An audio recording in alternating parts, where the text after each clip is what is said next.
I was just wondering if you would elaborate on the book of Enoch talks about the spirits of the pre-flood giants. Also, Isaiah 26:14 alludes to the Raphaim, that they will not rise. What is your take on the theory that the spirits of the pre-flood giants became the demons of the New Testament? Yeah, if you're not familiar with Second Temple angelology and demonology, in books like Enoch and Jubilees and other sources too, the Bible itself, again, what we look at as the canonical Bible, does not ever give us an explanation for where demons come from. In fact, demons are only mentioned twice in the whole Old Testament. The New Testament, it becomes more of an item. But we're never really told where they come from. Now, in the literature between the Testaments, there's a lot of discussion on that, and Enoch is sort of the primary example, where demons come from in Jewish theology. So like if you read the Encyclopedia of Judaism or something like that, you're gonna see this. In ancient Jewish theology, where demons come from is when the sons of God cohabit with the human women, they produce Nephilim, and the giants, just go crazy and they start killing people and cannibalizing and all this kind of stuff. It's just really bad. So God says we need to wipe them out. And when you killed one, the immaterial part of that Nephilim being, the spirit part, became a demon. And they were sort of sentenced to be disembodied and roam all over the earth, and they were allowed to do that. A certain number of them were allowed to do that and, harass people. And this is standard Jewish theology.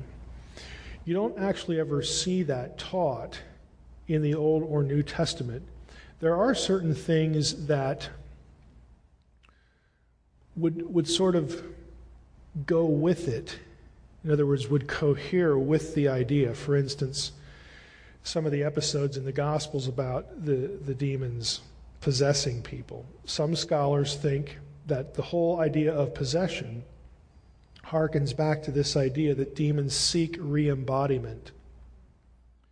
And you have certain turns of phrases in the New Testament describing what demons do and the strong man, and it's just, again, they're just phrases, they're just allusions. But you can find similar language, very, very similar language, in books like Enoch when they're discussing this thing. So the question is this a direct allusion back to that? Should we import this theology into this? And again, I personally am not really decided on that. I would like to see more textual connections before I draw that conclusion. But I'll admit that there are some things about what the New Testament says about demons that would make sense in that context.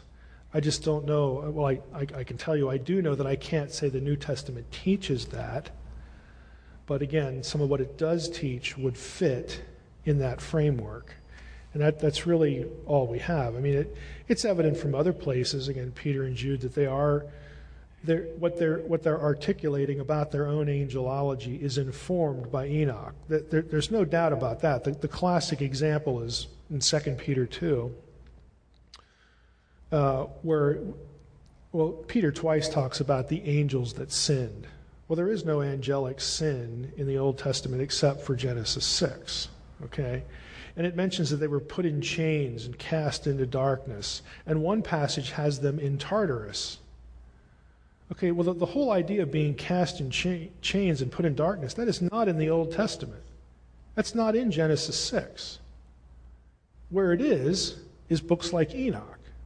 So you actually have content elements from that book that are put into the New Testament that become part of Peter or Jude's articulation of their demonology. And Tartarus is the place where the offending titans, again, depending on where you're at in the history of Greek mythology, the titans in some cases are divine beings, in other cases they're giants and the offspring of the first generation. And scholars of Greek religion have noted that they're actually two separate and distinct traditions that sort of get married and merged into one at some point in Greco-Roman thinking. But the place where they're punished is Tartarus. It's a term that comes from Greek material, again, outside the confines of the New Testament. It would have been part of their world. So they're reading this stuff, and again, since I take a very providential view of inspiration, it informs their worldview, and God is fine with including it in the text of the Bible. It doesn't mean those sources are inspired. It just means that they help them articulate what it was that is inspired.